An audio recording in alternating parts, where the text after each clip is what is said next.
Entre 1924 et 1950, Georgia Tan a kidnappé plus de 5000 nouveau-nés, puis les a vendus à des personnes extrêmement riches via un réseau national de trafic d'enfants sur le marché noir.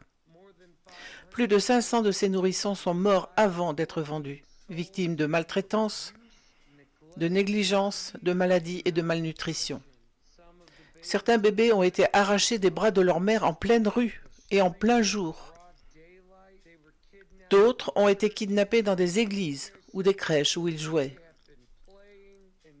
Dans la plupart des cas, les nourrissons ont été emmenés directement depuis les hôpitaux après que les médecins les aient remis à des personnes qu'ils pensaient être des infirmières, mais qui étaient en réalité des criminels déguisés en infirmières, tous membres d'un vaste marché noir qui vendait des bébés. Des politiciens de haut rang ont veillé à ce que Georgia Tan soit protégée, afin qu'elle puisse continuer à vendre des nourrissons aux plus offrants et aussi incroyable que cela puisse paraître. Tout cela est 100% vrai. Écoutez ça. Tan a mis en place un plan audacieux en dirigeant la Tennessee Children's Home Society, une association qui, en apparence, faisait le travail du Seigneur en trouvant des foyers pour les enfants orphelins. En réalité, cela servait de couverture à Tan pour détourner des enfants vers ses soins afin de les revendre ensuite au marché noir pour en tirer des profits exorbitants. Au cours de près de 30 années, pendant lesquelles Tan et la société ont fonctionné, elle a réussi à kidnapper et à vendre environ 5000 bébés. Il ne s'agissait pas d'enfants orphelins placés sous sa garde, mais d'enfants volés sous le nez de leurs parents. Comment quelqu'un a-t-il pu s'en tirer en kidnappant et en vendant des enfants pendant près de 30 ans? Ici même, en Amérique. Elle l'a fait avec l'aide d'amis et de personnes haut placées. Elle a pris des enfants issus de familles pauvres, pour la simple raison qu'à l'époque, les familles pauvres n'avaient pas les moyens nécessaires pour rechercher un de leurs enfants s'il venait à disparaître. Si les familles portaient plainte, Georgia Tan confiait le dossier à son ami proche, E.H. Crump, puissant magnat et soi-disant patron de Memphis. Crump s'assurait que les signalements d'enfants disparus soient ignorés. Elle avait également mis en place un système élaboré pour enlever les nouveau-nés des hôpitaux psychiatriques, soudoyant les médecins et les infirmières pour qu'ils l'aident à protéger les enfants, puis disant à leurs parents qui ne se doutaient de rien que leur bébé était mort-né. Tan partait avec le bébé tandis que les parents croyaient que leur nouveau-né était décédé. Elle avait même mis en place un système pour enlever des enfants directement dans la rue. Elle prenait des enfants dans des églises ou des crèches pendant qu'ils jouaient avec leurs amis.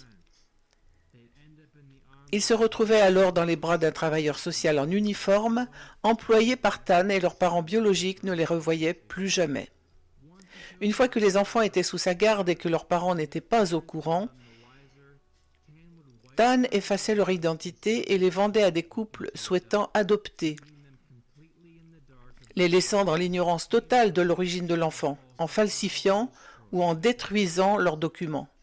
Tan a empoché des millions de dollars en vendant des enfants à des couples hors de l'État, facturant une prime de 5000 dollars pour les adoptions hors de l'État.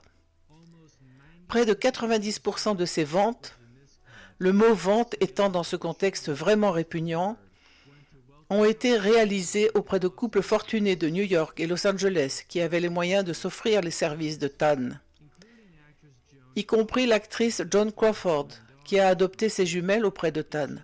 Il convient de noter qu'aucun des parents adoptifs n'avait la moindre raison de soupçonner que ce qu'il faisait était répréhensible.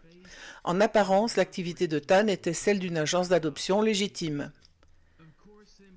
Bien sûr, il est impossible d'adopter un bébé sans jamais se poser de questions sur ses origines. Mais si les parents adoptifs interrogeaient Tan sur des points qui les interpellaient, comme l'absence d'actes de naissance ou des antécédents médicaux manifestement falsifiés, Tan avait toujours une réponse. Si les nouveaux parents avaient le moindre soupçon que quelque chose de louche se tramait, Tan les menaçait de poursuites judiciaires par l'intermédiaire de l'une de ses principales complices, la juge du tribunal des affaires familiales, Camille Kelly.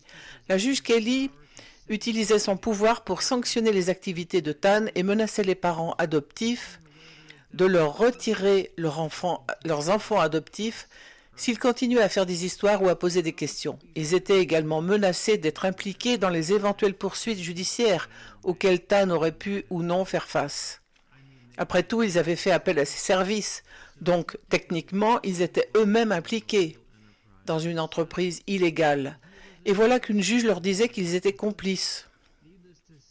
Inutile de dire que ce chantage exercé par le système judiciaire américain lui-même a réduit beaucoup de gens au silence.